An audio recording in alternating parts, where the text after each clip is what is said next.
Hello, what is up mga ma'am, sir, ma'am? Ako po si Ralph Cifra, isang visual artist from Manila, Philippines. And today we are going to unbox and review the ZD Toys Marvel Spider-Man Scarlet Spider suit, the action figure.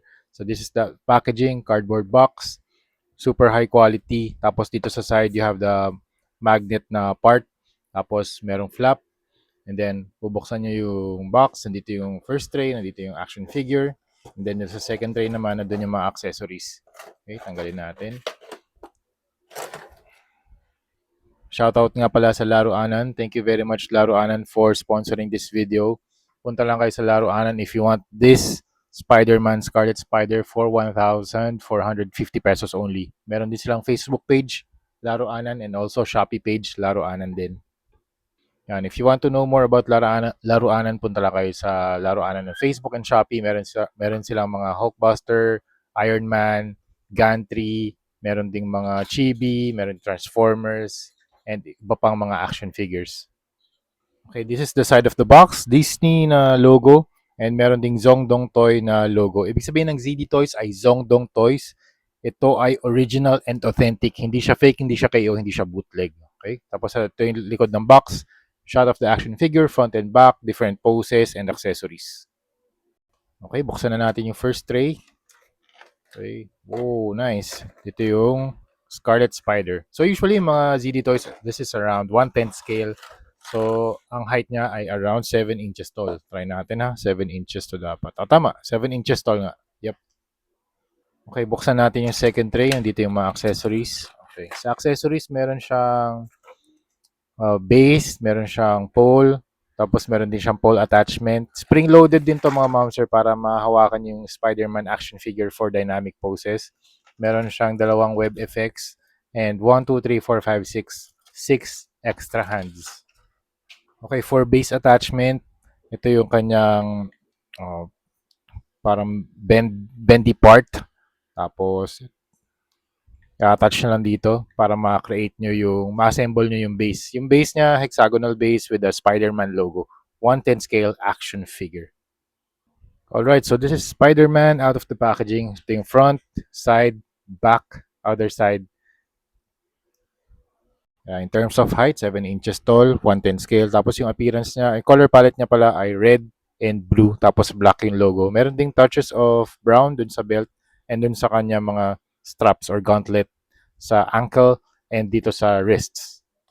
Okay, in terms of appearance, sa head niya, very nice yung sculpt ng head. Actually, maganda yung sculpt nila dito. Ang ganda.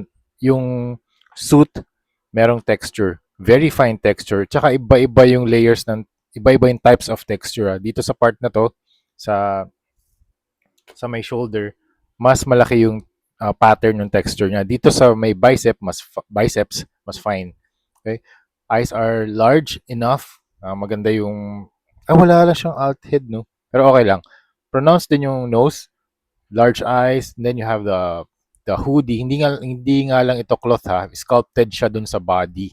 Tapos yung kanyang hoodie na ties, nakasculpt na rin. Hindi nyo rin siya ma-adjust. Pero ang ganda ng appearance niya. Nakasculpt na dun sa action figure yung sleeveless na hoodie. Tapos, for better articulation, nilagyan din nila ng butterfly joints. Tapos, ganda rin ng proportion ni Spider-Man sa ZD Toys. Then you have the belt. Very intricate belt, actually. May mga holsters, tapos may mga some sort of silver bullets. May mga pouches din. Dito may horizontal pouch. Dito may mga vertical pouches. Tapos sa kanyang gauntlet, you have a number. Dami niyang silver na bullet type of accessories.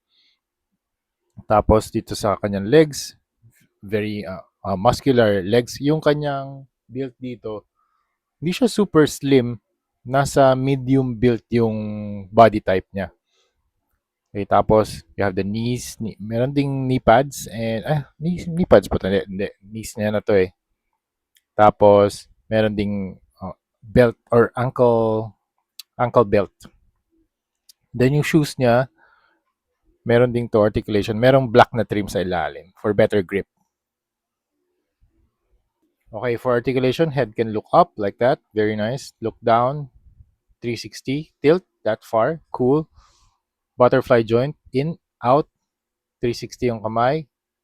Arms can go up like that. Walang, okay, pwede rin i-rotate.